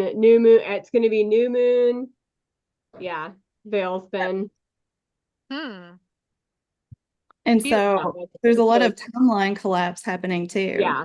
Yes. And that, Yes. I mean, that's always a big deja vu trigger. Mhm. Like maybe you had three simultaneous paths and they're collapsing. And so you're remembering things because that just ended and it's a deja vu moment. My deja vu always, well, we will answer that, but my deja vu always feels like I dreamt it. First of all, it's never felt like I experienced it in the now. It always felt like I already dreamt this. But also, I got a real strong sense one time that it was us perceiving, like you're talking about timelines, perceiving the future like 30 seconds in advance. And so we were literally just watching what's happening as it's happening, but a few seconds ahead of it. And so it feels like deja vu. So I think part of it, that's like when it's mundane. Like I'm standing at the stove cooking like I do every single day. Why is today a deja vu moment when there's nothing special about what I'm doing, right? So I think those are glimpses into the future. If the simple fact, Shannon, that you are aware that there's been more deja vu and you thought of it, you talked to your son about it, and now you're bringing it up here, you've placed your awareness on it and you're hypersensitive to it now. And that is manifestation 101. You're aware of it, you've acknowledged it, you've authenticated it, and so now it's really going to present itself because you're actually attracting it to yourself. I would say You that's guys what. noticed you're leaving your bodies more, Kimberly and Amber, because that's a big thing. You have the whole astral piece, and what you were talking about you're seeing the future, like you're experiencing the future that you just saw. Mhm. And lately, people who struggle to stay in their bodies really struggle to stay in their bodies. Like, this has come up with several friends. Yeah, I noticed that like when I was at my farm Monday, Tuesday, Wednesday, when I went to leave, I thought, I barely remember being here. That is so odd. Dude, Like, this whole week's been that way for me. I'm like, it's Friday. I thought it was Monday. Like, what yeah, is all that time? The days just seem like so fast, and it's like a blurb and a blur. And I've had a hard time even focusing the last couple of weeks, like doing hula, like my brain, like in trying to do move my left and my right and do all the things. It's like my brain's just like, nope, do not compute that. And not I'm just happening. like, it's just Hmm. the I what I find when we're in going through times like this is definitely like we're shifting timelines. And then shit, what was I gonna say? Deja vu. No. Go ahead, say something else. I was gonna say something really Okay. quick on something, but I forgot. Um, well, leaving your body, yes. I have to I have to I feel like I gosh, I'm doing it right now. The word reanimate comes into my mind a lot. Like my son will say something to me and then I'll realize I heard him. I'm processing. I probably already answered, but then I'm like, change your face, Kimberly. Like you're not a robot, and because I'll see him just looking at me for a second, like I know she heard me, and I did, but I'm somewhere else. And then I'll like hear the word like because I'm to make myself laugh at myself. I'll say like reanimate. Like I literally just left and checked out and then I come back. Now we all do this. We all do this.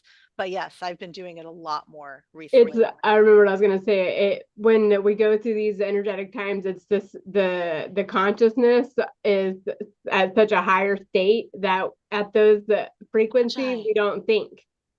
Like that's you don't need your thoughts, you don't need the past, you don't need the memories in that higher state of frequency. So Yeah. that's I remember that during the last big solar events and stuff. It was like when we're getting those high frequency vibrations, it's shifting us into a different brain state, and to the more of the meditative brain state where you don't need, you're more in the flow state, higher consciousness. So that's I think what is happening. And then in those moments, So are it's we getting closer to flying?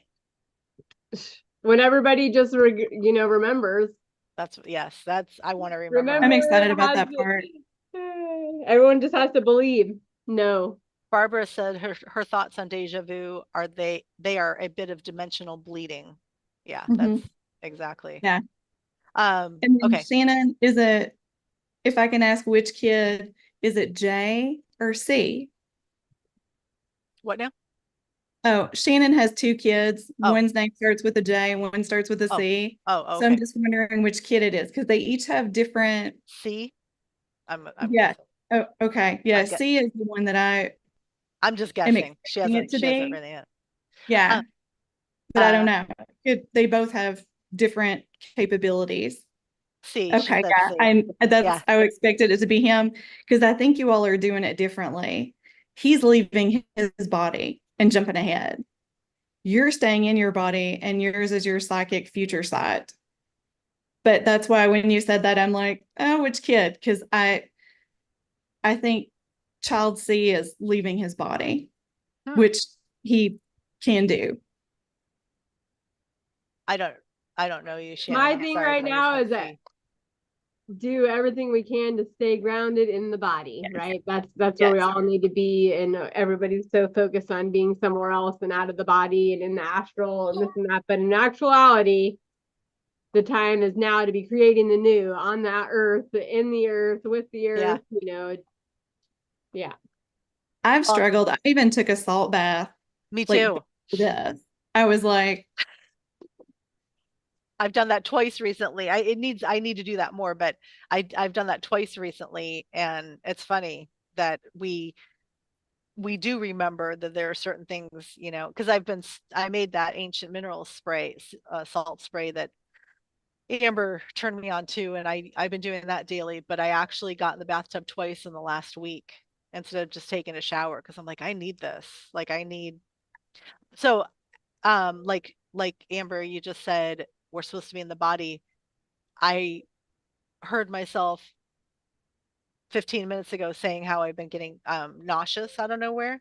And I think that's when I'm the most disconnected. Like it's actually trying to bring me back into my body, and I would prefer a different mode. Yeah, right. You're But like, can we do a different approach? Okay, yeah, just like with me, it's like, okay, I get it. Like, do I really maybe it's a message that I have to share. Like it's making me so intensely sick that it's like I have to tell people like your thoughts, your emotions are literally creating your actions and your reality. Like, and we are that powerful with just our thoughts alone, our thoughts and our emotions. Like we're creator manifestor beings that just, from that. That's how we're manifesting in the physical. So it's so important, for everybody to realize that we are energy and that everything is energy and we're constantly changing. The energy is constantly changing and, it will never stop changing and energy never dies. So therefore you never die.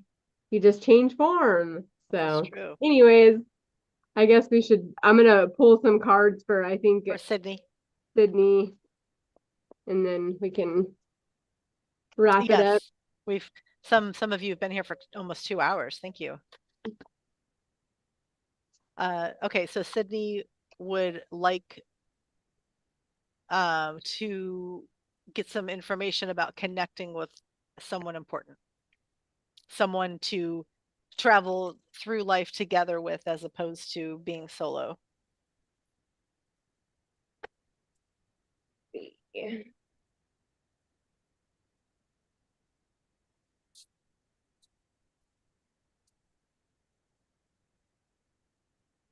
All right. So the first card I got is as above, so below, the Temperance card.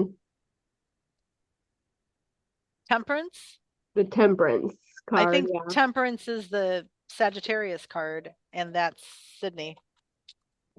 If I'm pretty sure. I'm pretty sure that's Sagittarius card. Card number 14, as above, so below. I'll just read like the little. Isn't that your birthday, Sid? I might be wrong. See, take the middle path by combining. Sorry, my eyes are. It's like it written in gold and really small. Another earring. Every time I can't find a second earring, I just need to go to where my doves are nesting, and then they steal my shit. So this card's all about balance.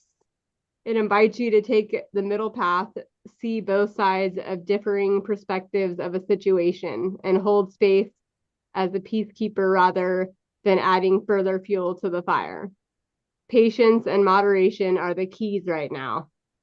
Find your balance center. The lesson of temperance also concerns alchemy, the art and science of combining different forces, creating diversity, and bleeding energies to work harmoniously together. So it also represents bridging the earth and the spiritual, listening to the whispers of your soul while being grounded in the physical. So, yeah, just if you stay grounded, keep working on you and being the best version of yourself, and then you will resonate that mirror back to you. So, and don't settle. And the patience part, right? It's like, just know that your perfect person is on the way and they're working on themselves too. And yeah, just stay balanced in your center and it will manifest. And just stay focused on treating yourself the way that you want to be treated by that partner that you're calling in. And also actually state out to the universe that I am actively attracting someone to me, because as a independent woman like yourself, I remember that I did online dating for a while because I realized anytime I'm out doing something that I truly love, like I'm in a bookstore, I'm at a farmer's market or something, I'm not looking for people. I'm like enjoying the moment and they're completely being my own friend. And so I was probably pushing any interaction away from me, even if I was thinking, oh, it would be nice to have a partner. And so I think we have to, even though you may be thinking, well, I'm ready for a partner, here or that, you actually need to state that. And like, okay, I'm setting the intention and I am manifesting that I am the best version of myself. I'm on the highest version of my timeline. I am literally winning right now. I'm moving myself there. I am the best version of myself right now. Now in this moment, this best version wants to attract that back.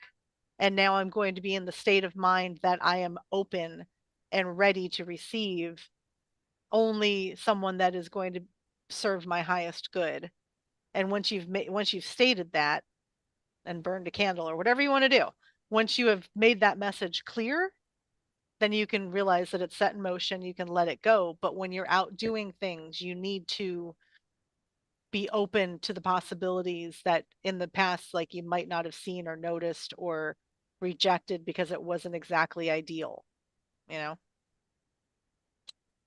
And the other thing, I actually was having this conversation with someone super dear to me today. And what I said was, you also have to put yourself in a place where other people are. And I know that sounds, like basic, but it really isn't. Because, No, it's a lot true. of us work from home, you're at work, you Yeah. don't necessarily want that to be your dating pool. And I think we forget to be in places where we would interact with other people. Go to the library. If you like to read, go to the library. If you like to cook, sign up for a cooking class. Like, you never know where the connection is going to happen, but you can't. And what I said to my girlfriend exactly was, unless it's the UPS man or the Amazon delivery guy, and that's the one for you, like they're not going to Yeah. find you like at home chilling out with your dogs Yeah. and doing your stuff.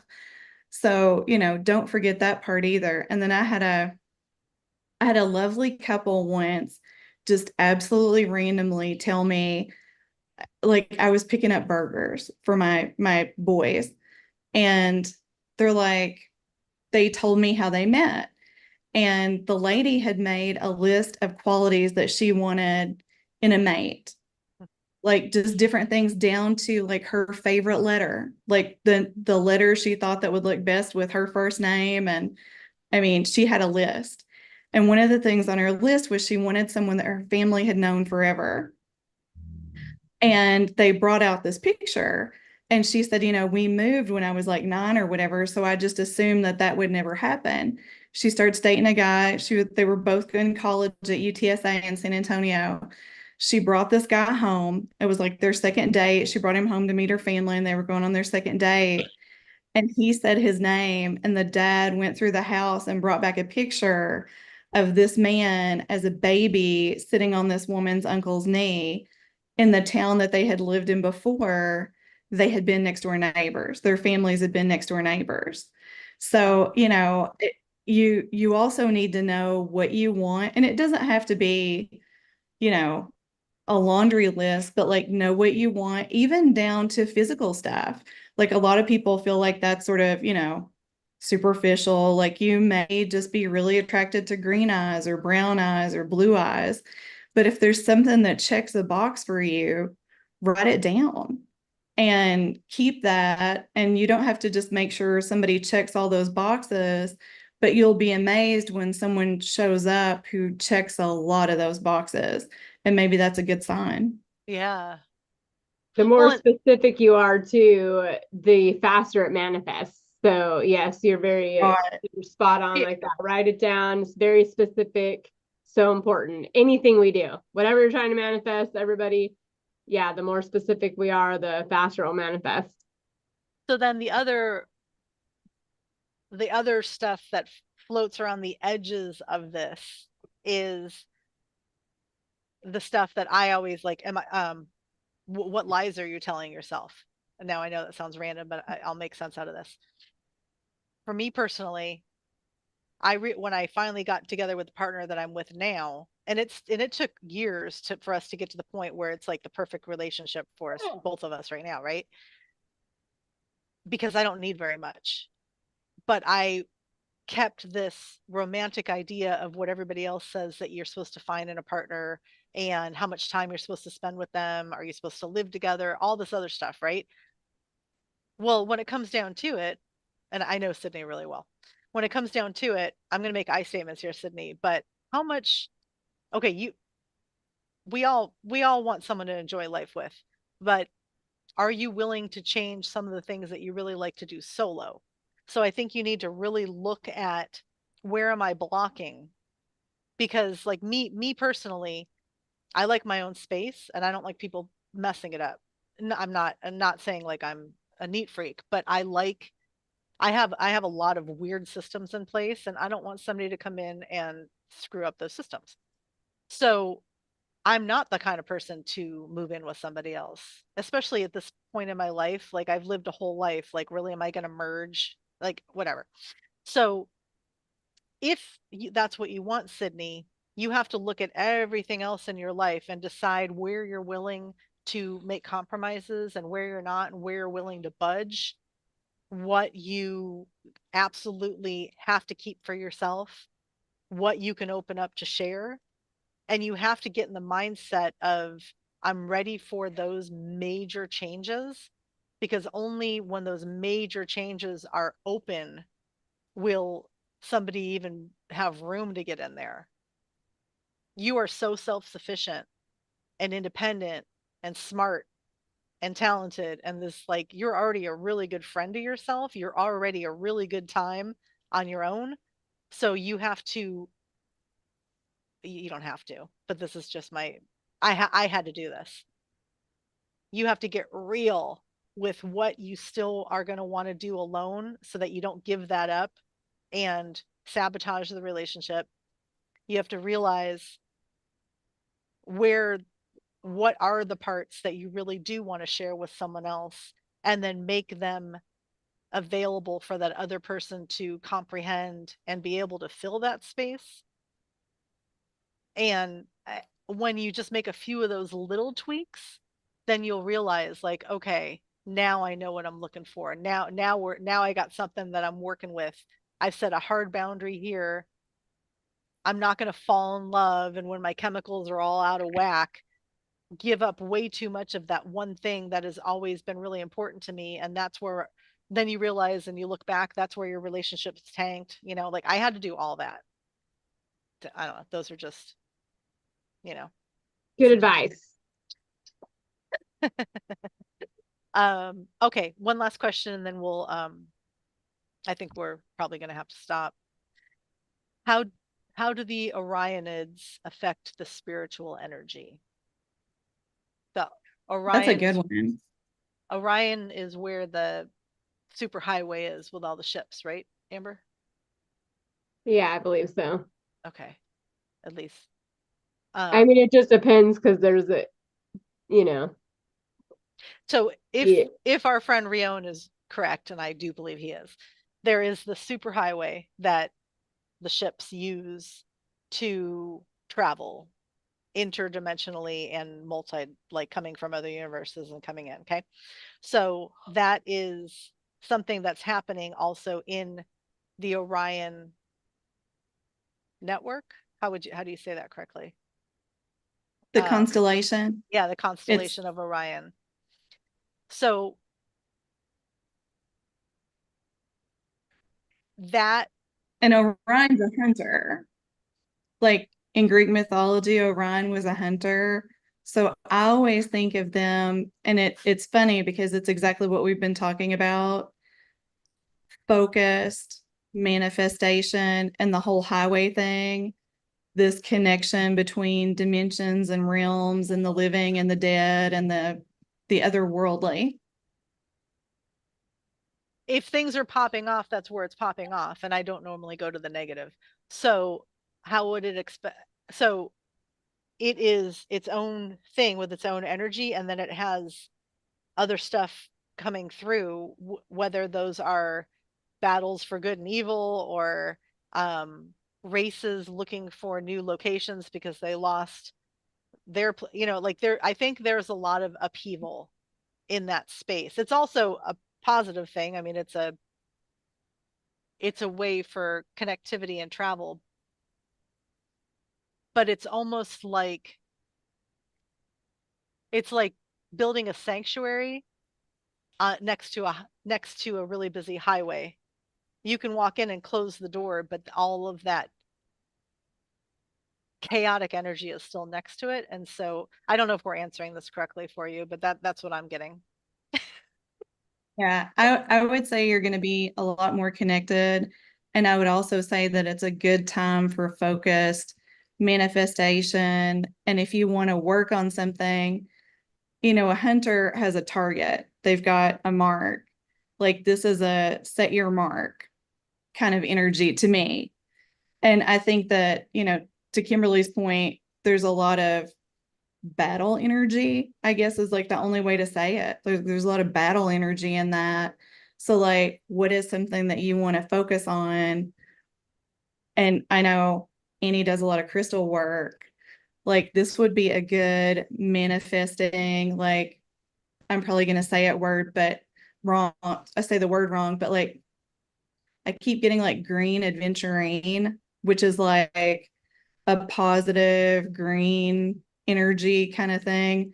Like think about what you want to work with during this time because she's very in tune with crystals and with crystals speaking to her. I don't know if Annie, do you have any of the, am I saying it right? Adventurine, but it's like, I know what you're it's talking a about. green that's like a little bit milder than jade. It's more of like to me, it's like a lighter, milkier green than a jade, but that's what I keep seeing. Did we even get close to what you're asking? Yeah, that's a great question too. I so got yeah, the it has Galactic to do with Federation. the warrior spirit as well and how that's affecting our energy right now. And I do feel like that is playing a role in here in Hawaii, also specifically with the Native Hawaiians, and you can see that the warrior spirit's coming through and they're standing up in their power and standing for sovereignty, I which is pulled the really Galactic exciting. Federation, which is kind of funny that we're talking about the battles and um isn't Orion where the Lyran races come from? Or am I No, totally that's no? Okay. Were they No, some like Orion, I'll like for me, I always think of the whole constellation. And so I think you've got um what's the one with the mermaids? Starts with an M. Mon Oh, I'm blanking on it. Where Barbara's from? Amber. Barbara, where are you from? No, different Barbara. Mintonka? Mintonka. Mintonka? Yes. So like that's part of the whole Orion. It's not like actual Orion, but like I always think of more of like the Mintonkan people and what is it, Sirius A and Sirius B are part of Orion's belt too. And it looks like Betelgeuse, but a lot of people say Betelgeuse, like the really bright star. Yeah. Yes.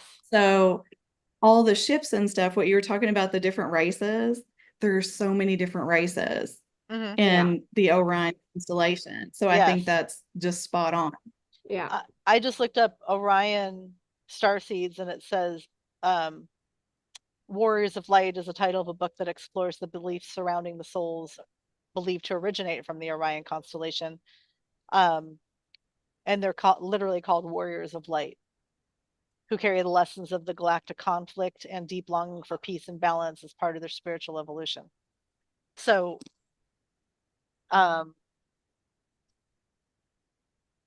if I'm not sure what your connection is with Orion, and you can make it as strong and unbothered as you want to because you're in control of everything that happens to you, but it does sound like it's an area of a lot of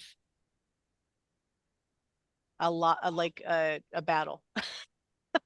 Well, and it's Orion interesting because sorry. Go ahead. Yes. No, I was just going to say that Orion souls came to Earth to learn love through structure and to bring wisdom through healed power. That's like, if that resonates with her, if she's feeling like she's a part of that collective or she's connected to that. I think she's definitely connected to it. And when you said that, her spouse is retired military.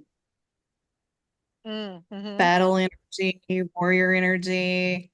You know, they moved as a military family. You know, they moved around. So that whole energy, I think, really kind of fits with them. And I feel like it's definitely Annie needs to work with her crystals and use this time and use this energy.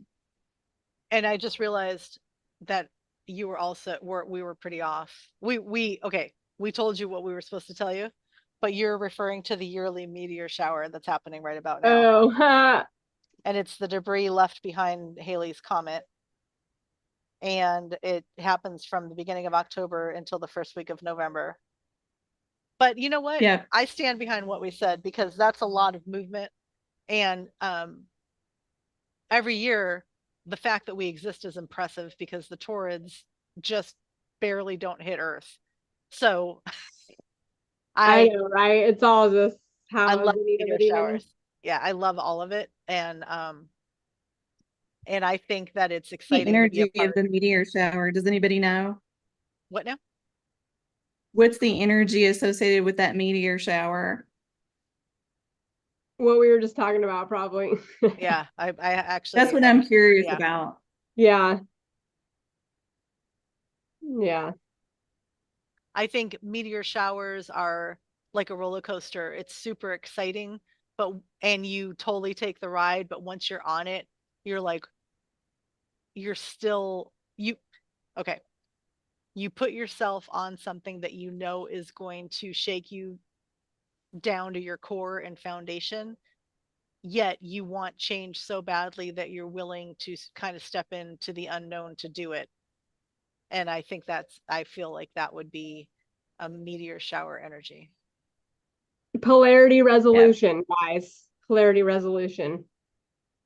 Stand in your sovereignty while holding compassion. Command light without domination. Lead through clarity, not fear. There you go. All right. Pick your Thanks for target asking and the manifest question. it. We're going to give Amber the final word there because that was good. Okay. I could do this all night, but it's been 2 hours. And thank you all. I look forward to this so all week. There are so many things that I commit to, and then I'm like, we all do this. You go through like, why did I say I would do that? Or I don't feel like it now. every time I'm like, I cannot wait for Friday. Like, I love this. I love talking to you. I love having our friendship. I love the energy that all of our friends in the room bring. I wish And we could like be all in the same room and see their faces and like, we when can. they want to comment, then Yeah. we can pull them up on the screen. We can do that on TikTok, you guys, one of these days maybe, or No, we'll get our crap Zoom, I together. guess. We can do But that on YouTube too. yeah, So you can. Okay, yeah. cool. That'd be Um, fun. to my knowledge, Case Parks is joining us next week, Everyday Masters, and so he's going to be our guest next week. Um, and and we will. Shannon's probably just going to be at least once a month regular. If you're cool with that, Shannon, Oh, yeah. without asking you first, I'm just going to say that. But we are going to bring other people in, and then also see how they do it, and it might morph and grow and change the way we do this. Like right now, Zoom is working for us. Um, but there could be, well, okay, let me just put this out there. I do a group activation once a month. It's actually this Sunday. If anybody wants to participate, please just message me. I do an activation for the first 30 minutes, like a healing and energy work. And it's guided, and I just talk about what I see. It's really fun. It's not scary. It's not boring. Some people do fall asleep, or they think they fall asleep. I think they just go somewhere and come back. And then after it's done, we have a really great conversation. And sometimes there's up to 10 people in the room. So if you're interested in something like that, please message me. And in the future, if you want to just be part of it, it's $33 a month. And that includes um, well, it includes the group activation, but also like the incredible chat afterwards. And then you're part of a community where you can also exchange information, have practice partners, make friends. It has many branches to it. But if you Yes, want, that's Sunday, guys. Show yeah, up. Unfortunately, I can't be at that one, but it's amazing and it's super fun to get to know everybody. And it's yeah, cool. It's get every everybody's got unique gifts to share. yes, and every month it just keeps getting better and better. You are welcome. I will send you the link. I will just send it to you if you contact me. Instagram. Well, you okay if you're not a social media person, Queen of Swords for Hire at Gmail. But otherwise, just hit me up on Instagram and I'll send you the link. And it's Sunday at noon. And then we're all on the screen for that. And even if you don't want to talk, you can just listen. You don't even have to be on screen necessarily, but um, all is welcome. And it's a really, really cool, fun group of people. Yes. And you'll have access. Like that's when Amber can answer freely about mycelium, the mycelium network, and we can talk about. I think we can talk about a lot of stuff on YouTube, but we can talk about everything in that situation. So, and I'm totally willing to open up that room to other chats. And so, if a good group of people want to meet more regularly, I can put the Zoom link up, and then like we can expand from that. Just put it that way. So, anyway, everyone, this has been amazing. Thank you. Yeah, Barbara comes to our activations. Um, Oh, what's up, Barbara? Getting our crap. Oh, Barbara is, if anybody wants the colloidal silver that we talk about constantly, come reach out to me and I'll connect you to Barbara. She's also in Texas, Cool. as well, Shannon. And okay, so thank you everyone. If anyone wants to connect with Shannon, do you want to share well, you guys can reach out to me and I'll connect you. Star Council Legacy has their own pages, but I'll connect you to whoever you want. If it's easier just to go through me, if we're already friends on socials. Okay, everyone, we love you. You're very wanted, you're very needed here, you're very important. We couldn't do this without you. Thank you. Thank you for letting us show up every Friday and just talk. This was really fun. I Thanks for love being here on Earth with us. yes. And you're doing awesome. You mean so much. And yes, just keep going. We're here to support you in any way that we can. And yes, we're so grateful for the 13, the magical 13 in the chat. Yeah. So grateful. Thank you. Thank you. Thank you. Next week is normal. I realize 2 weeks from now is Halloween. I'm not sure if we may or may not do our live, or it might be at a different time. But other than that, it's always going to be every Friday, and there's always a replay. And thank you. Thank you, thank you, thank you. We love you. Aloha, everybody.